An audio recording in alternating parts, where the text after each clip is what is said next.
The Gospel according to John. In the first video, we saw that John wrote this book to make the claim that Jesus is the Messiah, the Son of God, the human embodiment of God's word and glorious presence who has come to reveal who God truly is. Then we explored how John designed the first half of the book to demonstrate this claim. Jesus performed miraculous signs and made huge claims about himself, that he is the reality to which Israel's entire history points. And this all generates controversy, however, and the Jewish leaders confront Jesus for all these claims, and it culminated with Jesus laying down his life for his friend Lazarus. By going near Jerusalem to raise him from the dead, Jesus sealed his fate.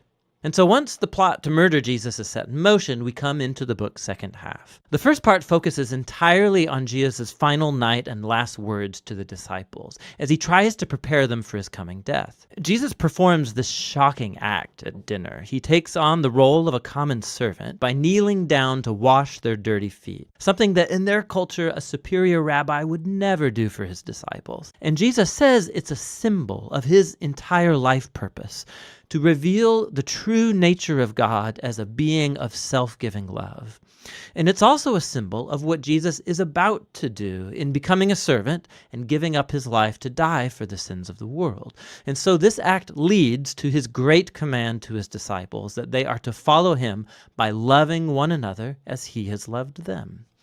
Acts of loving generosity are to be the hallmark of Jesus' followers. This is what will show the world who Jesus is, and therefore who God is. Now from here, Jesus goes into a long, flowing speech that's concluded with a prayer, and you'll find the whole thing is unified by a few repeated themes.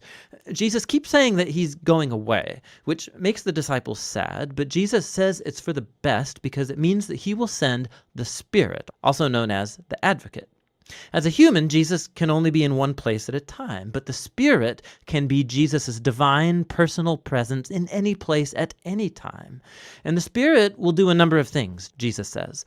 So remember, for John, the unique deity of the one God consists of that loving, unified relationship between the Father and the Son.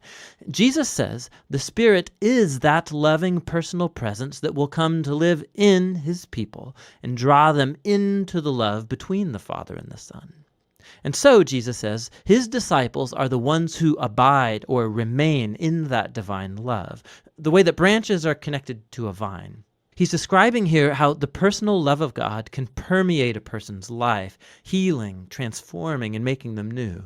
And there's more. The Spirit will also empower Jesus' followers to carry on his mission in the world, to first of all fulfill the great command to love others through radical acts of service. But also, Jesus says, the mission is to bear witness to the truth, to expose and name the selfish, sinful ways that we as humans treat each other, and to declare that in Jesus, God has saved the world through him because he loves it. He's opened up a new way to become human again. And so finally, Jesus predicts that there will be opposition. Just as the Jewish leaders rejected him, so his followers will be persecuted. But he tells them not to be afraid because he has already conquered or gained victory over the world. Now, what does Jesus mean by victory here? He doesn't say. But it leads us into the final section of the book where John shows us what victory looks like Jesus style. The Jewish leaders send soldiers to Jesus and his disciples to arrest him. And when the soldiers ask which one Jesus is, he declares, "I am," and they fall backward. Now this is brilliant on John's part. These words are the culmination of 2 sets of 7 instances where Jesus has used that very phrase. And it all highlights one of John's core claims about Jesus. The words "I am," or in Greek ego eimi, they're the Greek translation of the Hebrew personal covenant name of God that was revealed to Moses back in Exodus chapter 3. It was also repeated many times in Isaiah. And John has strategically placed 7 moments in his story where Jesus says, "I am," followed by some astounding claim. "I am the bread of life. I am the light of the world, the gate for the sheep, the good shepherd, the resurrection, the way, the truth, and the life, the true vine." And John's also designed 7 other stories that have key moments where Jesus says simply, "I am," echoing this divine name. And so here, this occurrence as Jesus is arrested, it's the ironic climax of all of them, because Jesus reveals his divine name and power and victory precisely at the moment that he gives up his life. After this, Jesus is put on trial for his exalted claims to be the Son of God and the King of Israel, first before the high priest and then before the Roman governor Pilate, who has to take seriously anyone who's charged with claiming to be the King of Israel. And Jesus tells Pilate that my kingdom is not from this world, meaning that he is a king and that his kingdom is for this world, but its radically different value system, its redefinition of power and greatness, none of this is derived from this world. Rather, they are defined by God's character that Jesus has revealed through his upside-down kingdom, which is epitomized by the cross. It's the place where the world's true king conquers sin and evil by letting it conquer him. And Jesus gains victory over the world through an act of self-giving love. After this, Jesus' body is placed in a tomb that is then sealed. And on the first day of the week, Mary and then later the other disciples discover that the tomb is strangely open and then empty. And then Mary, all of a sudden, she meets Jesus. He's alive from the dead.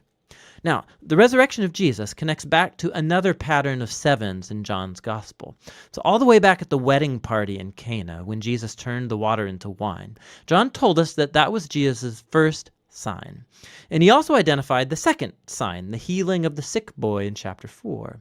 But after this, John just lets you keep count. And if you have, you'll have noticed that the sixth sign was the raising of Lazarus from the tomb, which Jesus performed at the cost of his own life. And so that, and all of the signs, they point forward to this seventh and greatest sign at the culmination of the story, Jesus' own resurrection from the dead. It vindicates Jesus' claim to be the Son of God, the author of all life, whose love has conquered death itself. After the empty tomb, Jesus then meets up with all the disciples, and he commissions them by sending the Spirit as he promised, so that his mission from the Father can now be carried on through them. After this, the book concludes with an epilogue that explores the ongoing mission of Jesus' disciples in the world. So a number of them are fishing and they're not catching anything. And so Jesus appears to them on the shore. They don't recognize him, though. And he tells them to cast their net on the other side of the boat. And when they obey him, they catch a huge amount of fish, and it's only then that they recognize him as Jesus. Now, John's offering here a picture of discipleship to Jesus. His followers will be most effective in the world when their focus is not on their work as such, but on simply listening for Jesus' voice and obeying him when he speaks. That's when they will truly see him at work in their lives. After this, Jesus talks with Peter and then commissions him as a unique leader in the Jesus movement, indicating that he too will give up his life one day. But in contrast to Peter, the last moments of the story focus on the author of this gospel, the disciple whom Jesus loved. And unlike Peter, his job was not to lead the Jesus movement, but rather to spend his long life bearing witness to Jesus so that others might believe in him. And that's actually what he's done right here by authoring this amazing story about Jesus, the Messiah, the Son of God. And that's what the Gospel of John is all about.